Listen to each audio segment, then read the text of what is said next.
নমস্কার, আপনারা দেখছেন স্বাস্থ্য কথা। আপনাদের সঙ্গে রয়েছে আমি সৌমি। আপনারা জানেন আমরা এই অনুষ্ঠানে প্রত্যেকদিন বর্তমানের স্বনামধন্য বিভিন্ন চিকিৎসকদের নিয়ে আসি এবং কথা বলি এমন কিছু সমস্যার সাথে, যে সমস্যার সাথে হয়তো আমাদের এবং আপনাদের নিত্য প্রতিদিন আমাদের লড়াই করতে হয়, এবং অবশ্যই তার সমাধানও আমরা কিন্তু শুনে নিই। আজকে ঠিক তেমনই আমাদের সঙ্গে স্টুডিওতে আমরা পেয়ে গেছি শেখ আলহাজ উদ্দিন মহাশয়কে। উনি state chairman progressive nursing home and hospital অ্যাসোসিয়েশনের। নমস্কার। প্রথমেই যে প্রশ্নটা আপনার কাছে জানতে চাইবো, যে কতদিন আপনি চিকিৎসা পরিষেবার সঙ্গে মানে ওতপ্রোতভাবে জড়িত রয়েছেন? আমি 1989 সাল থেকে চিকিৎসা পরিষেবার সঙ্গে জড়িত আছি। আমার ছাত্র অবস্থা থেকে থাকি। আচ্ছা। আর পরিষেবা দিয়ে আসছে আর কি মানুষকে 1998 সাল থেকে জড়িত আছি। 1989 আর ঠিক 9-10 বছর পর থেকে সরাসরি আর কি পরিষেবাটা দিয়ে আসছে। মানে সেটা অনেক টাইম, মানে অনেকটা বছর হয়েছে। তো যেটা জানতে চাইবো, যে বর্তমানে চিকিৎসা ব্যবস্থার যে পরিকাঠামো, বর্তমান পরিকাঠামো এবং আগের, আপনি অনেক বছর যেহেতু রয়েছে সেহেতু পূর্বের অবস্থা এবং বর্তমান অবস্থা, সেটা ঠিক কিরকম, ঠিক কোন জায়গায় দাঁড়িয়ে রয়েছে?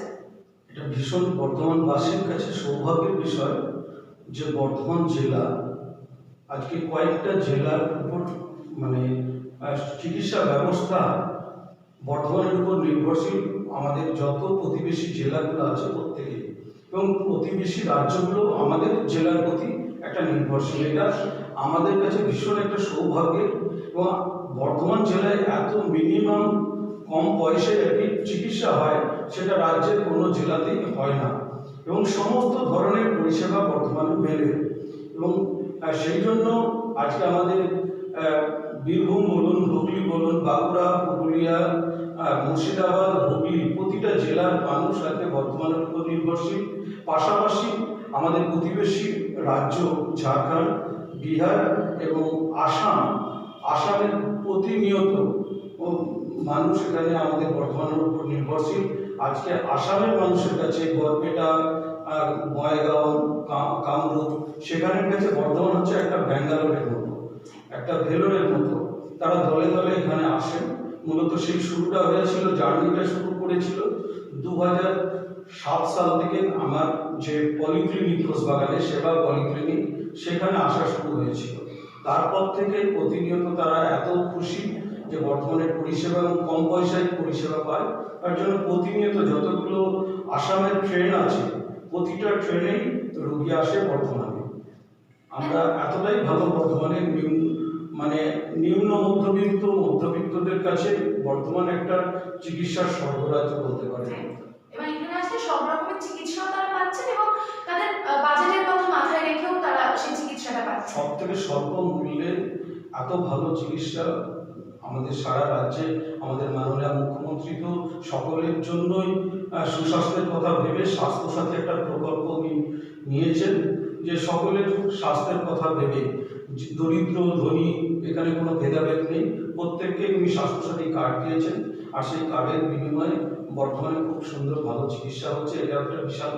এখানে আমাদের বর্ধমানের ডিএম ম্যাডামের সঙ্গে আমাদের মিটিং হয়েছে, তখন আমরা ম্যাডাম বলেছেন যে আমার কাছে কোনো অভিযোগ এখনো পর্যন্ত নার্সিংহোম থেকে আসেনি আর কি। যে পেশেন্ট পার্টিরা গিয়েছেন যেখানে আমরা পরিষেবা পাইনি, রিভিউজার হয়েছে, কার্ড নিয়ে গিয়ে চিকিৎসা পাইনি, সেই ধরনের ঘটনা বর্তমানে বিরল। কিন্তু এই প্রসঙ্গে যদি আমরা কথা বলি, তাহলে কিন্তু যেটা দেখা যাচ্ছে যে স্বাস্থ্যসাথী কার্ড নিয়ে গিয়ে অনেক ক্ষেত্রে অভিযোগ এসেছে যে স্বাস্থ্যসাথী কার্ড নিয়ে যাচ্ছে কিন্তু আমাদেরকে সেখানে অ্যাডমিট করছে না রোগীকে, বা রোগীর চিকিৎসা হয়তো বলছে যে এই কার্ডটা ভ্যালিড নয়, এই কার্ডটা এখন হবে না, অন্যভাবে কিছু পদ্ধতি আপনারা অবলম্বন করুন। এক্ষেত্রে আপনি কি বলবেন? এক্ষেত্রে আমরা সংগঠনভাবে যদি নির্দিষ্ট কোনো অভিযোগ পাই, তাহলে আমরা প্রশাসনকে দিয়ে সেই নির্দিষ্ট নার্সিংয়ের বিরুদ্ধে সম্পূর্ণভাবে ব্যবস্থা নেওয়া আমরা প্রচেষ্টা চালাবো। সেটা হয় বলে আমাদের কাছে কোনো অভিযোগ আজ পর্যন্ত নেই।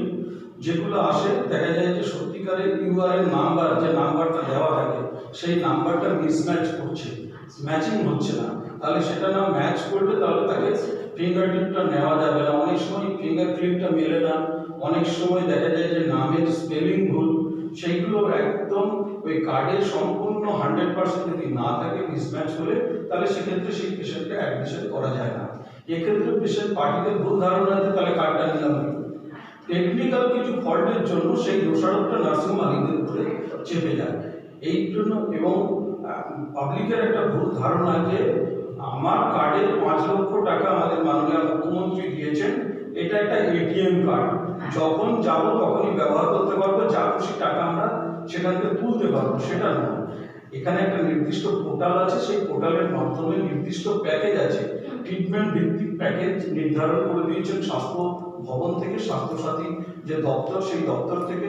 সেই পোর্টালের মাধ্যমে রোগ ডাক্তারবাবুরা রোগীকে দেখে যে রোগটা সাজেস্ট করবেন, সেই সাজেস্ট অনুযায়ী নির্দিষ্ট অ্যামাউন্ট কিন্তু নার্সিং বরাদ্দ থাকবে। অনেক সময় পেশেন্ট পার্টিরা অন্যায় আবদার করেন যে আমার কার্ডে তো 5 লক্ষ টাকা আছে, আমাকে এসি কেবিন দেবেন, ডিলাক্স কেবিন দেবেন, আপনারা যা খুশি কেটে নিন, আমাদের পরিষেবা আরও বেটার, আরও ভালো দিন, কর্পোরেট লেভেলের মতো করে দিন, আপনারা টাকা কেটে নিন, আপনারা বেশি করে টাকা কেটে নিন, আমাদেরকে কিছু সেখান থেকে ভাগ দিয়ে দিন। আচ্ছা, এইভাবে অনেকে মিসইউজ করতে চায়, কিন্তু দুর্ভাগ্যের বিষয় এইটার জন্য অ্যাওয়ারনেস দরকার। আমরা প্রতিনিয়ত মানুষকে আমরাও কাউন্সিলিং করি, আমাদের নার্সিংয়ের মালিক যারা আছেন তাদেরকেও এটা আমরা বলি। কালকে হেলথ সেক্রেটারির সঙ্গে মিটিং করেছি, ডিএইচএস স্যারের সঙ্গে মিটিং করেছি, সেখানেও আমরা সেই একই স্বাস্থ্যসাথী কী করে আরও সুন্দরভাবে চলে তার জন্য আমরা কিছু প্রস্তাব সেখানে দিয়েছি। একদম, মানে এটা বলতে চাইছেন যে টেকনিক্যাল ফল্ট হলে একমাত্র সেক্ষেত্রে এটাকে হয়তো গ্রহণযোগ্যতা পায় না স্বাস্থ্যসাথী কার্ডটা, অন্যথা কিন্তু কাজ মানে বর্তমানেও সেই স্বাস্থ্যসাথী কার্ডের ভিত্তিতে অনেকেই চিকিৎসা সেটা পাচ্ছে। আজকে স্বাস্থ্যসাথী কার্ডের মাধ্যমে ব্রেনের অপারেশন, যেটা কল্পনাতীত ব্যাপার ছিল যে বর্তমানে ব্রেনের অপারেশন, স্পাইন সার্জারি, এই ধরনের সার্জারিগুলো মানে দুর্বোধ্য ছিল, সেইগুলো এখন স্বাস্থ্যসাথী কার্ডের বিনিময়ে আমার সান হসপিটালেও আপনারা দেখে থাকবেন কয়েক মাস আগে একই সঙ্গে আমরা একই দিনে 3খানা ব্রেনের অপারেশন করেছিলাম, এবং স্পাইনের জটিল অপারেশনগুলো আমরা করে থাকি একদম সম্পূর্ণ বিনা ব্যয়। সেখানে কার্ড নিয়ে আমরা কার্ডের বিনিময়ে সেই অপারেশনগুলো করি, কার্ড থেকে যে বরাদ্দ আছে সেই টাকাটা কিন্তু পেশেন্ট পার্টিতে কোনোরূপ বার্ডেন দেওয়া হয় না যে বাড়তি পয়সা লাগবে। আপনারা জানেন যে কেমোথেরাপি, ক্যান্সারের যে ট্রিটমেন্ট, সেটা বর্তমানে আমরাই প্রথম শুরু করি সান হসপিটালে, এখন আমরা কার্ডের বিনিময়ে কেমোথেরাপি দিচ্ছি। এবং দাঁতের ট্রিটমেন্ট, মানুষ যে দাঁতের এত সমস্যায় ভোগে, সেখানে দাঁতের ছোট্ট ছোট্ট প্যাকেজ 250 টাকা, 340 টাকা, 500 টাকা, সেই প্যাকেজকেও আমরা অ্যাকসেপ্ট করে কিন্তু আমরা দাঁতের ট্রিটমেন্টটাও ফ্রি অফ কস্ট দিয়েছি। সেই জন্য কেউ যদি ভুলে থাকে এগুলো তারা না বোঝার জন্য হয়তো অভিযোগগুলো করেন। আজকে সিউমেজ স্যার বর্তমানে দীর্ঘদিন আছেন, আজকে সিউমেজ স্যারও আমাদের সংগঠন নিয়ে খুব বেশি আর কি উনি আর কি যে খুশি যে আমরা আছি বলে এখানে সেই ধরনের অনিয়ম কিন্তু হয় না, আর যারা অনিয়ম করছে তাদের বিপক্ষে সবসময় সংগঠন আছে। আমরা সেই ইনফরমেশন কালকে স্বাস্থ্য ভবনেও দিয়ে এসেছি। কোনো অসাধু চক্রকে যদি কেউ সেখানে সহায়তা করে তাহলে আমরা তার বিরোধিতা করব। আর যেটা খোসবাগান নিয়ে আপনি যেটা বললেন সেই প্রসঙ্গে যদি আসি, তো খোসবাগানকে এক কথা যেটা ডাক্তারি পাড়া বলা হয়, সেখানে দেখা যায় যে নিত্যদিনই হয়তো একটা না একটা প্যাথোলজিক্যাল সেন্টার বা কোনো ডাক্তারের চেম্বার সেটা বা কোনো নার্সিং হোম হতে পারে, সেটা গজিয়ে উঠছে, হয়তো সেখানে কোনো প্রপার পরিকাঠামো নেই। আমি একদম বলছি না, ধরে নেওয়া যায় হয়তো নেই, কিন্তু সেক্ষেত্রে সেখানে যখন কোনো মানুষ যাচ্ছে তারা হয়তো প্রপার ট্রিটমেন্টও পাচ্ছে না। এই ব্যাপারে আপনি কি বলবেন যে যাদের প্রপার পরিকাঠামো নেই অথচ তারা লাইসেন্স কিভাবে পেয়ে যাচ্ছে? এই জায়গাটাতে প্রশাসনিক যে দরকার আর কি, ম্যান পাওয়ারের দরকার, হয়তো সেই জায়গাটার কিছু ঘাটতি থাকার জন্য, কিন্তু প্রশাসনও সবসময় আর কি ওয়াকিবহাল আছে, প্রশাসনও সবসময় সদিচ্ছা আছে যে সঠিক পরিষেবা সাধারণ মানুষ পাক, জনগণের কাছে সঠিক পরিষেবাটা আসুক স্বাস্থ্যের বিষয়ে। সেই জন্য আমাদের জেলা শাসক বলুন, জেলা স্বাস্থ্য আধিকারিক প্রত্যেকেই চায়। তার মধ্যেও দেখা যায় সমস্ত প্রফেশনে কিছু অসাধু মানুষ থেকেই থাকে, তার মধ্যে যদি কেউ পরিকাঠামোহীনভাবে কোনো কিছু বুঝিয়ে ওঠে তাহলে সেখানে প্রশাসনের সঙ্গে সহযোগিতা করা জনগণেরই একটা কর্তব্য। জনগণ সেই জায়গায় যেন অভিযোগ করেন নির্দিষ্ট জায়গায় গিয়ে যে এখানে নির্দিষ্ট পরিকাঠামো না থাকা সত্ত্বেও কেন এটা হয়েছে, তাহলে নিশ্চয়ই প্রশাসন সেটার সুব্যবস্থা নেবেন, আমরাও প্রশাসনকে সহযোগিতা করব। আর আজকে যে আর্থসামাজিক অবস্থার মধ্যে দিয়ে মানুষ আছে, আমাদের সৌভাগ্যের বিষয় যে মাননীয় মুখ্যমন্ত্রী মমতা ব্যানার্জির জন্য মানুষের এখন সচ্ছলতা বিশাল। কেউ দুর্দিন বলে কোনো অভাবে খেতে পারছে না, নিরন্ন মানুষ কেউ নেই। আজকে ওপিডি করতে বহু পেশেন্ট খোঁজবাগানে আসে, ভর্তি হতে খুব কম সংখ্যক মানুষকে আসতে হয়। এই জায়গায় যে বর্তমানে যদি কোনো পরিকাঠামোহীন প্রতিষ্ঠান থাকে, তাহলে আমাদের কাছেও যদি ইনফরমেশন থাকে আমরা প্রশাসনকে অবশ্যই জানাবো। আর দর্শক বন্ধুদের উদ্দেশ্যে আমি একটা কথা বলতে চাই যে আপনাদের জন্যই আমাদের এই অনুষ্ঠান, এবং আপনারা হয়তো এই অনুষ্ঠান থেকে অনেক কিছু প্রশ্নের, আপনাদের অনেক সমস্যার সমাধান আপনারা পান। সেক্ষেত্রে আরও এরকম আপনাদের অন্যান্য কোনো সমস্যার সমাধান দেখতে হলে আমাদের ইউটিউব চ্যানেল এবং ফেসবুক পেজটিকে ফলো করতে, লাইক করতে এবং সাবস্ক্রাইব করতে ভুলবেন না। আর আপনারা যে পরবর্তী যে প্রশ্নটা নিয়ে আসবো, যে প্রাইভেট নার্সিং হোমের ক্ষেত্রে অনেক মানুষের একটা ধারণা থাকে যে প্রাইভেট নার্সিং হোমে যাবো মানে বেশি একটা টাকা নিয়ে নেবে আমাদের কাছ থেকে, চিকিৎসা যা করবে সেক্ষেত্রে টাকাটা হয়তো অনেক বেশি চলে যাবে, এবং অনেক ক্ষেত্রে দেখা যায় যে অভিযোগ আসছে যে টাকা হয়তো তার পরিবার দিতে পারলেন এবং মানুষটা হয়তো মারাও গেছে, তার ডেড বডি ছাড়া হচ্ছে না নার্সিং হোম থেকে। এরকম অনেক অভিযোগ কিন্তু আমরা দেখতে পাই। এক্ষেত্রে আপনি কি বলবেন? এগুলো মানে কি বলবো, পৌরাণিক কাহিনীর মতো হয়ে গেছে, মানে অনেক পুরানো কথাবার্তা। এটা না পুরনো, কিন্তু 2017 সালে আমাদের মাননীয় মুখ্যমন্ত্রী মমতা ব্যানার্জি যে অ্যাক্ট করেছেন, ক্লিনিক্যাল এস্টাবলিশমেন্ট অ্যাক্ট, সেখানে উনি নির্দিষ্ট কিছু ধারা আর কি উনি অ্যামেন্ডমেন্ট করেছেন। সেখানে কিন্তু সেটা সম্পূর্ণ বেআইনি বা অবৈধ বা তার পানিশমেন্ট হবে এরকম কাজ যদি কেউ করে থাকে। এক্ষেত্রে হয় না। অনেক সময় আপনাকে বললাম একটা কয়েনের এপিটোপিক দুটো দিক যেমন আছে, তেমনি ভালো মন্দ সব বিষয় রয়েছে, তেমনি শুধুমাত্র একতরফা নার্সিংয়ের মালিকরা অন্যায় করছেন, আর পেশেন্ট পার্টিরা কিন্তু কোনো কিছু আইনের সুযোগ নেওয়ার চেষ্টা করছেন, পেশেন্টকে ভর্তি করছেন। একটা যখন উনি যাচ্ছেন একটা প্রাইভেট সংস্থায়, তখন তিনি সেই সংস্থায় কী ধরনের বেড রেট, কী ধরনের প্রতিদিনের খরচা, তার হিসাব কিন্তু প্রথমেই বুঝিয়ে দেওয়া হয়। তারপরেও কিন্তু তার ইকোনমিক কন্ডিশন কীরকম সেটা সাবমিট করছে কি না, পারমিট করছে কি না, সেটা না বুঝে শুনে যদি কেউ অ্যাডমিশন করে থাকেন, যে আপাতত এমার্জেন্সি মুহূর্তটা তো আমরা পিক আপ করে নিই, ওভারকাম হয়ে যায়, তারপরে দুটো লোক নিয়ে এসে ঝামেলা করে দেবো আর পয়সা দেবো না, এই মানসিকতাও কিন্তু প্রচুর বেড়ে গেছে। সেই জন্য এই সুযোগটা অনেকে নিতে চান। অ্যাডমিশন করিয়ে দেওয়ার পর থেকে দেখা যায় যে যখন বলা হয় যে প্রতিদিনের হিসাব প্রতিদিন দিয়ে দেওয়া হয় পেশেন্ট পার্টিকে যে আপনাদের এত বিল হয়েছে, তখন ওনারা বলেন প্রচুর বাহানা দেখান যে আজকে বাড়িতে অমুক নেই তমুক নেই, এই কারণে যেতে পারিনি, গাড়ি নেই, মোটরসাইকেল নেই, তার জন্য পয়সাটা দুদিন পরে দেবো। দুদিন যখন কেটে যায় তখন আবার একটা বাহানা ওনারা খাড়া করেন। এইভাবে দেখবেন যে বিগত 2 বছর আগে সান হসপিটাল, আমি আমার হসপিটালেরই কথা বারবার বলছি আপনাদের কাছে, যে সান হসপিটাল যেহেতু বর্তমানে একটা নথি সৃষ্টি করেছে বিভিন্ন বিষয়ে, সেই জন্য সান হসপিটালে একজন সুইফট ডিজায়ার গাড়ি নিয়ে তার বাবাকে ভর্তি করেছিলেন, প্রায় 76 ইয়ার্স বয়স। সেই পেশেন্ট অ্যাডমিশন হলেন। প্রতিদিন ওনারা স্বামী স্ত্রী দেখা করতে আসছেন, পেশেন্টের ছেলে এবং পুত্রবধূ দেখা করতে আসছেন, দেখে যাচ্ছেন এবং বলে যাচ্ছেন, সুন্দর ব্যবহার করছেন যে আপনারা যা যা যা লাগবে আমার বাবার ট্রিটমেন্টের সমস্ত খরচা করুন, আমি যেহেতু ব্যাংকের ম্যানেজার আমি এককালীন আপনাদের ছেড়ে দিয়ে দিই। আচ্ছা, এই অবস্থায় একটা 76 ইয়ারের পেশেন্ট যখন খুব খারাপ অবস্থায় গেল, তখন তাকে ভেন্টিলেটরে দিতে হলো। যখন ভেন্টিলেটরে দেওয়া হলো, রাত্রিবেলায় যখন ইনফরমেশন দেওয়া হচ্ছে যে আমরা ভেন্টিলেটরে দেবো কি না, তখন কিন্তু পেশেন্ট পার্টি ফোনে বলছেন ঠিক আছে যা যা করার করুন, চিকিৎসার যেন ঘাটতি না হয়, আমি আমার বাবার সমস্ত ট্রিটমেন্টের দায় আমি নিচ্ছি এবং আপনাদের পেমেন্ট নিয়ে কোনো চিন্তা করতে হবে না। তারপর 1 দিন 2 দিন 3 দিন কেটে যায়, কিন্তু পেশেন্ট পার্টি আর আসে না। ভাতশালার ঠিকানা দেওয়া ছিল, ভাতশালার ঠিকানাতেও আমরা গেছি, গোলসির গ্রামের ঠিকানা দেওয়া ছিল, সেখানেও পেশেন্ট ভর্তি। তারপরে 3 দিন পরে যখন পেশেন্ট মারা যাচ্ছে, তখন ডেড বডি কাকে দেবো, সেটা কার হাতে তুলে দেবো, সেইটার লোক আমরা খুঁজে পাইনি। আমরা প্রশাসনকে জানিয়েছি, ডিএম অফিসে জানিয়েছি, এসপিকে জানিয়েছি, সিওএইচকে জানিয়েছি, তারপরে আমরা ডেড বডি থানায় হ্যান্ড ওভার দিই। সেই বিল আজও পাইনি, প্রায় 1,80,000 টাকা বিল হয়েছিল। এইরকম অবস্থায় শুধুমাত্র নার্সিংয়ের মালিকদের দোষ। এই যেমন 498 একটা ধারা আছে দেখবেন, হ্যাঁ, মহিলাদের নির্যাতনের ব্যাপারে, এটা যেমন সত্যি কেউ কেউ নির্যাতন করে আর কেউ কেউ সেটার অপব্যবহার করে। অপব্যবহার করে। সেই রকম নার্সিংয়ের বিরুদ্ধে অনেকেই অপব্যবহার করে অসচেতনভাবে অভিযোগগুলো নিয়ে আসে।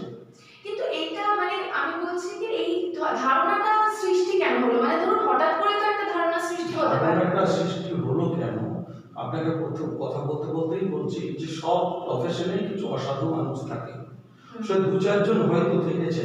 আজকে আমাদের যে ইমব্যালেন্স আছে স্বাস্থ্য ব্যবস্থায়, একটা আমাদের যে মধ্যবিত্ত মানসিকতার যে নার্সিংগুলো আপনারা দেখছেন, নিম্ন মধ্যবিত্ত এবং মধ্যবিত্ত মানসিকতা, তার সঙ্গে কর্পোরেট লেভেলটা কিন্তু ভুলিয়ে যায়। কর্পোরেটকে বাঁধার জন্য কিছু আইন তৈরি হয়, তাদের জন্য বেশি খবরগুলো আপনারা পান, আর সেই খবরগুলোই কিন্তু একটা কলকাতার কোনো কর্পোরেটের সঙ্গে কিন্তু একটা সাধারণ নার্সিংয়ের সঙ্গে ঘুরিয়ে ফেলে জনগণ। এইটার জন্যই কিন্তু আমরা যে সংগঠনটা করি, progressive nursing and hospital association, আমরা আমাদের মত এবং আমাদের পথের সঙ্গে কর্পোরেটরা সম্পূর্ণ বিরোধী। তারা যেভাবে বিল নেন, যেভাবে মানুষের সঙ্গে টাকা নেন, আমরা নিতে পারবো না, আমরা নিই না। আমরা এখনো বর্ধমানের বুকে 8,000 থেকে 16,000 টাকার মধ্যেই সিজারিয়ান কমপ্লিট হয়ে যায়, যেটা একটা কর্পোরেটের মিনিমাম 1,40,000 থেকে 1,80,000 টাকা খরচা হয়। তাহলে যাদের ওই টাকাটা ব্যয় করার ক্ষমতা আছে তারা ওখানে যাবে।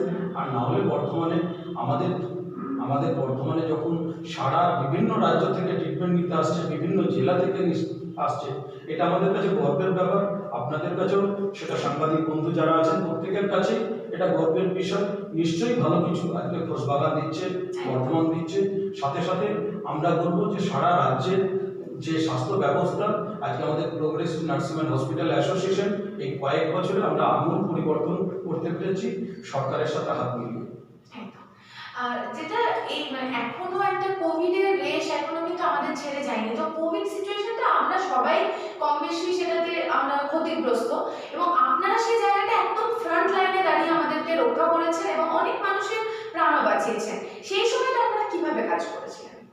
সেই সময়টা আমরা প্রশাসনের সঙ্গে তালে তাল মিলিয়ে আমরা কাজ করেছি। আপনারা জানেন যে সেই মুহূর্তে প্যাথেটিক সিচুয়েশন, প্রতিদিন খুব কষ্ট পেয়েছি আমরাও, যে প্রতিদিন 500 থেকে 700 ফোন এসেছে যে একটা অক্সিজেন বেড হবে, একটা আইসিইউ বেড হবে, একটা ভেন্টিলেটর হবে। তখন নিজেদেরকে প্রচুর অসহায় মনে হয়েছে। কোনো বেসরকারি নার্সিংহোমে সিট নেই, কোনো সরকারি জায়গায় সিট নেই, এরকম পরিস্থিতি।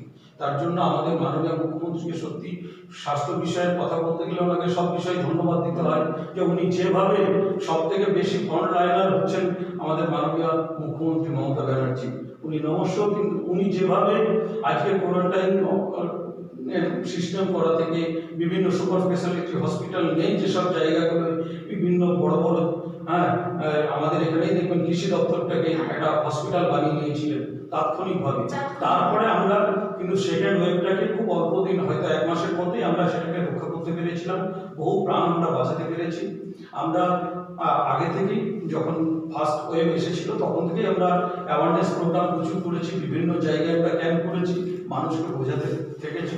মানুষ অনেকে ভেবেছিল যে এটা বোধহয় একটা চক্র কাজ করছে, করোনাটা একটা চক্র, এরকম আসবে না। যখন যে বাড়িতে করোনা ঢুকেছে তারাই বুঝতে পেরেছে যে করোনাটা কত ক্ষতিগ্রস্ত, কত মানুষের প্রাণ কেড়ে নিয়েছে, তারা হয়তো কোনোদিনই ফিরে আসবে না।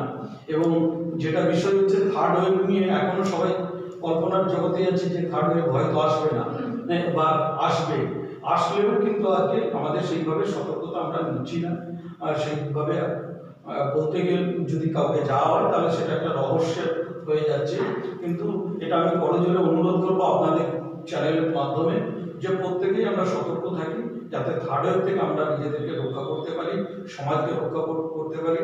মনুষ্য সমাজ সারা বিশ্বেই একটা সংকটের মধ্যে আছে, সেই জায়গা থেকে নিজেদের বাঁচাবার জন্য সামনে সবাই সত্যি আনন্দ করবেন। শারদ শুভেচ্ছা প্রত্যেকেই রইল, কিন্তু শারদীয়ার অনুষ্ঠান যেন কারো জীবন সংকট না হয়ে যায় সেই বিষয়ে সকলকে সচেতন হতে হবে। থার্ড ওয়েভ নিয়ে যদি আমরা কথা বলি, তো থার্ড ওয়েভ মানে আমরা ফার্স্ট ওয়েভের পর দেখেছিলাম সেটা একটা কি বৃহদাকার ধারণ করেছিল, এবং সেকেন্ড ওয়েভে তার থেকেও বেশি। তো থার্ড ওয়েভ যদি আসে, মানে আসবে কি আসবে না, এটা একটা, তো আপনি যেরকম বললেন যে একটা দ্বন্দ্বের ব্যাপার, যে আদৌ আসবে কি আসবে না। যদি আসে, আমাদের বর্তমান শহরে কি সেই পরিকাঠামো রয়েছে যে আমরা সেটাকে একদম মানে কোনো অসুবিধাই হবে না, আমরা সেটাকে একদম খুব সাধারণভাবে সেটাকে আমরা কাটিয়ে উঠতে পারবো? বর্ধমান শুধু নয়, আমরা যেহেতু রাজ্যবাসী, সেজন্য সারা রাজ্যেই আমরা মোটামুটি আমাদের বেসরকারি যে পরিকাঠামো, সেই পরিকাঠামো আমরা প্রস্তুত করে রেখেছি। প্রত্যেকেই আজকে ধরুন, যার কোনোদিন আইসিইউ ছিল না আইসিইউ করা, ভেন্টিলেটর ছিল না ভেন্টিলেটর নেওয়া, এবং আমাদেরকে আমেরিকার একটা এনজিও তারাও সহযোগিতা করেছেন যে থার্ড ওয়েভকে রক্ষা করার জন্য বাইপ্যাক দেওয়া ওনারা অ্যারেঞ্জমেন্ট করে দিয়েছেন। আমরা কৃতজ্ঞ সেই এনজিওর প্রতি। এইরকম আমরা কিন্তু প্রত্যেকেই প্রস্তুতি নিয়ে রেখে দিয়েছি। আজকে দেখবেন যে বাচ্চাদের একটা জ্বর শুরু হয়েছে, সেই জ্বর নিয়েও আজ আমাদের বর্ধমানের সিএমএইচ এবং ডিএম স্যার ম্যাডাম ওনারাও একটা ভালো ব্যবস্থা নিয়েছেন। প্রত্যেক জেলাতেই এই ধরনের ব্যবস্থা চলছে, সেই জন্য আতঙ্কিত হওয়ার কিছু নেই, কিন্তু সচেতন থাকতে হবে। সচেতন থাকতে হবে, যাতে আমরা সচেতন যত থাকবো তত আমরা হার্ডওয়ার্কে রক্ষা করতে পারবো। আর কোভিডের সেকেন্ড ওয়েভ এবং ফার্স্ট ওয়েভে যেটা একটা অভিযোগ কিন্তু সর্বক্ষেত্রেই দেখা গেছে যে কোভিড পেশেন্ট ছাড়া অন্যান্য যে সমস্ত কিডনির বলুন বা হার্টের বলুন, অন্যান্য যে সমস্ত পেশেন্টরা রয়েছে তাদেরকে কিছুটা হলেও একটু নেগলেক্ট করা হয়েছে, বা তাদেরকে হয়তো তাদের ক্রিটিক্যাল কোনো সিচুয়েশন থাকলেও তাদেরকে নার্সিং হোম বা হসপিটালে অ্যাডমিট করা হয়নি। এক্ষেত্রে আপনি কি বলবেন? এক্ষেত্রে আপনাকে বললাম, সব নেগেটিভ দিকগুলো বেশি হাইলাইটেড হয়, পজিটিভ দিকগুলো বেশি হাইলাইটেড হয় না। কিন্তু নেগেটিভ দিকগুলো তো সমাজে এটা অন্তর্নিহিত ব্যাপারটা যারা জানে না বোঝে না তারাই কিন্তু এটা বলে বেড়াচ্ছে। আজকে দেখা যাচ্ছে যেগুলোকে বাড়িতে কন্ট্রোল করা যাবে সেই পেশেন্টগুলো অনেক সময় ভর্তি হতে আসে, কিন্তু দেখা যাচ্ছে জেনারেল পেশেন্ট যদি নেওয়া হয় একটা কোভিড ওয়ার্ডে, দেখা যাচ্ছে 6টা কোভিড পেশেন্ট আছে, সেখানে আরো 2টো বেড আছে, সেখানে জেনারেল পেশেন্ট দেওয়া যাবে না। তাহলে সেই সাধারণ যে পেশেন্ট তারাও কিন্তু কোভিড আক্রান্ত হয়ে যাবে। কোভিড এতটাই তখন মহামারী আকার ধারণ করেছে, কিভাবে কোভিড ছড়ায় সেটাই আমরা কনফিউজ, এবং সেই কনফিউশন থেকে আমরা প্রত্যেকেই সতর্ক ছিলাম, বেসরকারি নার্সিংয়ের মালিকরা, যে আমাদের যেখানে কোভিড পেশেন্ট অ্যাডমিশন হচ্ছে কোনোভাবেই সেখানে যাতে অন্যান্য পেশেন্ট অ্যাডমিশন না হয়। আর যারা আইসোলেশন করতে পেরেছে, কারো নার্সিং 30 বেড, কারো 50 বেড, কারো 100 বেড, 150 বেড, এই হচ্ছে আমাদের প্রোগ্রেসিভ নার্সিং অ্যান্ড হসপিটাল অ্যাসোসিয়েশনের সদস্যদের নার্সিংয়ের পরিকাঠামো। এবং 30টা যেখানে বেড আছে সেখানে দেখা যাচ্ছে 25টাই 28টাই দেখা যাচ্ছে যে কোভিড পেশেন্ট অ্যাডমিশন থাকছে, সেখানে আর 2টো কোভিড পেশেন্টকে অ্যাডমিশন করা যাবে না, সম্ভব নয়, বলে সেই পেশেন্টকে কোভিডের মুখে ঠেলে দেওয়া যাচ্ছে। সেই জন্য অনেক সময় কোনো পেশেন্টকে ঘুরতে হয়েছে, সেটা নেগেটিভ একটা বার্তা ছড়িয়েছে, কিন্তু এটা সত্যিকারের বার্তা নয়। কোভিডের পেশেন্টকে যেমন আমরা সুস্থতা দেওয়ার চেষ্টা করি, এখন কোভিড নেই বললেই চলে, 2-1টা আসছে কোনো ক্ষেত্রে, কিন্তু আমরা সেক্ষেত্রে ওই নর্মাল পেশেন্টদের তো নেগলেক্ট করি না। আমাদের স্বাস্থ্য ভবন থেকেও ছিল যে প্ল্যানিং ওটিগুলোকে বন্ধ রাখতে হবে, যেগুলোকে ওটি যেগুলোকে আমি 2 মাস পরেও করতে পারবো, সেই ওটিগুলোকে আমাদের বন্ধ রাখতে বলা হয়েছে। তাহলে সেই পেশেন্টরা যখন এসেছে তখন তাদেরকে ফিরিয়ে দিতে হয়েছে। তারা বাইরে গিয়ে আলাদা বার্তা দিয়েছে যে আমরা কার্ড নিয়ে এলাম বা আমরা ভর্তি হতে এলাম, আমাদের ভর্তি নিলাম, কিন্তু সেটা নয়। আমরা এমার্জেন্সির সময় সবসময় মানুষের পাশে থাকবো, পাশে আছি। মানে আপনারা মানুষের ভালোর জন্যই কাজটা করেছেন, কিন্তু বার্তাটা পুরোপুরি নেগেটিভ ওয়েতে এটা একটা ছড়িয়েছে যে ভর্তি নিচ্ছে না, আমাদের ট্রিটমেন্ট আমরা ঠিক মতো পাচ্ছি না। একদম সঠিক। আর সামনে দুর্গাপুজো আসছে, পুজোতে একটা মানে মিথ বলা যেতে পারে বা একটা ভ্রান্ত ধারণাও বলা যেতে পারে যে ডাক্তারদেরকে পাওয়া যায় না, সেটা নার্সিং হোম বলুন বা এমনি প্রাইভেট চেম্বারও যে সমস্ত ডাক্তাররা রয়েছে তাদেরকে পাওয়া যায় না। সুতরাং সেক্ষেত্রে যদি কারোর কোনো ক্রিটিক্যাল কোনো ধরুন শরীরের কিছু রোগ হলো, সেক্ষেত্রে তারা কি করবেন, এবং এইরকম পুজোর সিচুয়েশনটা আপনারা কিভাবে কাজ করেন? আপনারা যেহেতু সাংবাদিকতার সঙ্গে আছেন, আপনাকে বলি যে আপনারা লক্ষ্য করবেন বিগত কয়েক বছর ধরে কার্জন গেট মানে হার্ট অফ দ্য টাউন, যেখানে ওইখানে আমরা একটা রেস্কিউ টিম করি, এমার্জেন্সি রেস্কিউ টিম, পুলিশ প্রশাসনের সহায়তায় এবং আমাদের স্বাস্থ্য দপ্তরের সহায়তায়। সেক্ষেত্রে মানে এমার্জেন্সি মুহূর্তে বর্তমানে ট্রিটমেন্ট পাবে না কোনো পেশেন্টকে আমরা অ্যাসুরেন্স দিচ্ছি আপনাদের চ্যানেলে বসে যে সেটা হতে দিইনি বিগত বছরেও, এখনো আমরা হতে দেব না। আমরা nursing association, progressive nursing and hospital association থেকে সেই প্রতিশ্রুতি দিচ্ছি যে সেরকম অবস্থা হবে না। যে আমরা পেশেন্ট বিনা ট্রিটমেন্টে মারা যাবে বা অ্যাডমিশন হতে পারবে না, সেরকম ঘটনা ঘটে না। আমাদের মোবাইল অ্যাম্বুলেন্স পর্যন্ত রেডি থাকে কার্জন গেটে। আমরা আমাদের মোবাইল অ্যাম্বুলেন্স সারা বর্ধমান টাউন কিন্তু চক্র কাটে, এবং আমরা ওইখানে ডাক্তার এবং সিস্টার এবং আমরা বিভিন্ন নার্সিং মালিকরা কিন্তু ওই পুজোর কটা দিন আমরা আনন্দ ভুলে কিন্তু আমরা পথের উপরে বসে থাকি। আমরা এমার্জেন্সি রেস্কিউ টিম করি, শুধু মানুষের মানে মানে প্রহরীর মতো আর কি আমরা তাদের চিকিৎসা প্রহরা কর্তব্য বলে। একদম। আমরা অনুষ্ঠানের একদম শেষ দিকে চলে এসেছি। আপনাকে আমি যেটা একদম লাস্ট কোশ্চেন করবো, যে কিছুদিন আগে বর্ধমানের একটা প্রাইভেট নার্সিং হোমে দেখা গেছে একটা শ্লীলতাহানির ঘটনা ঘটেছে। একটা তরুণী মেয়েকে সেই ওয়ার্ড বয় শ্লীলতাহানির একটা ঘটনা ঘটে। তো যেখানে একজন তরুণ হোক বা তরুণী বা যে কোনো বয়সী একজন পেশেন্ট, তারা চিকিৎসা পাওয়ার জন্য তো সেই নার্সিং হোমে যাচ্ছেন, এবং সেই তরুণীটি কিন্তু অগ্রিম ছুটি নিয়ে বাড়ি চলে আসে। সে সেখানে থাকতে ভয় পেয়েছিল বা যাই হোক কিছু হবে।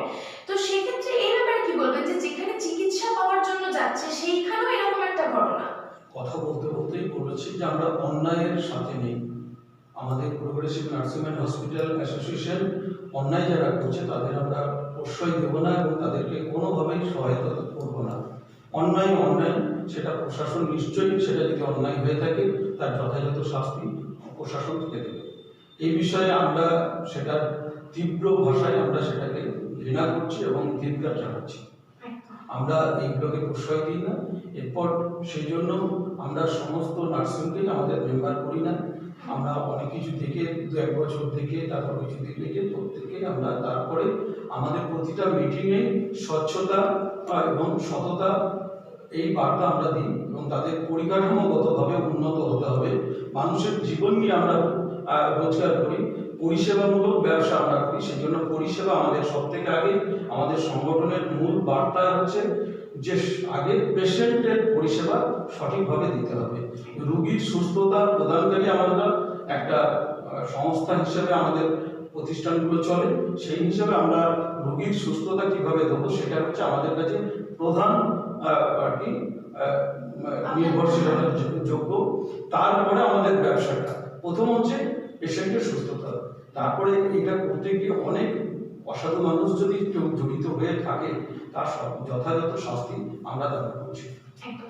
আর যেটা আমি জানতে চাইবো যে ওই এই বিষয়ে যেটা এই তরুণীকে সেই যে শ্লীলতাহানির ব্যাপারটা ঘটে, সেটা কিন্তু একটা ওয়ার্ড বয় করে। তো যে ওয়ার্ড বয় বা যারা আয়া মাসি যারা থাকেন, তাদেরকে কিভাবে আপনারা নিয়োগ করেন? তাদের নিয়োগটা হচ্ছে বিভিন্ন জন বিভিন্ন এক্সপিরিয়েন্স দেখে, তাদের যোগ্যতা দেখে, বা অনেক সময় দেখা যায় যে আমার 20 জন স্টাফ আছে, যোগ্য 20 জন স্টাফ, তারপরে শিক্ষিত কাউকে নিয়ে আবার তাদেরকেও যোগ্য করে নেওয়া হয়, এইভাবে করা হয়। এক্ষেত্রে কোনো সুনির্দিষ্ট কোনো নিয়ম নেই, এবং বিভিন্ন জনের সুপারিশেও অনেক সময় ওয়ার্ড বয় নিয়ে নেয় যে ঠিক আছে উনি আমার পরিচিত, উনি একজন শিক্ষিত, একজনকেও সুপারিশ করে দিয়েছে, তারা অন্য কোনো বিচার না করে তাকে নিয়োগ করা হয়েছে এইভাবে। কিন্তু আমরা যেগুলো নির্দিষ্ট টেকনিক্যাল পার্টের, সেগুলো তাদের টেকনিক্যাল যোগ্যতা দেখে আমরা সেগুলো নিয়োগ করি। ওয়ার্ড বয় সে একটা স্ট্রেচার ঠেলবে, একটা লিফট বয় সে একটা পেশেন্টকে স্ট্রেচারে ওঠানামা করবে, ওটিতে নিয়ে যাবে, ওয়ার্ডে নিয়ে যাবে, সেইগুলোর অত বেশি যোগ্যতা দেখা হয় না। হ্যাঁ, তার একটা মিনিমাম শিক্ষাগত যোগ্যতা, তার ব্যবহার, তার সুপারিশ, এই সবগুলোই দেখা হয়। অসংখ্য ধন্যবাদ আপনাকে আমাদের সঙ্গে থাকার জন্য, এবং যে সমস্ত ভ্রান্ত ধারণা এবং যে ভুলগুলি ছিল সেগুলো আপনি শুধরে দিলেন, এবং তার সঠিক যেমন স্বাস্থ্যসাথী কার্ডটা নিয়েও একটা অনেকের মধ্যে অনেক ধারণা থাকতে পারে যে হয়তো কার্ডটা থাকলে আমরা হয়তো চিকিৎসা পাবো না, সুতরাং কার্ডটা না করা দরকার নেই, এরকম একটা ব্যাপার। কিন্তু আপনি যেটা উত্তর দিলেন এবং সঠিক রাস্তা দেখালেন, তার জন্য অসংখ্য ধন্যবাদ, এবং আমাদের সঙ্গে থাকার জন্য অসংখ্য ধন্যবাদ। আর দর্শক বন্ধু, আপনাদেরও অসংখ্য ধন্যবাদ আমাদের সঙ্গে থাকার জন্য, আমাদের অনুষ্ঠানে আমাদের দেখার জন্য। নমস্কার। নমস্কার।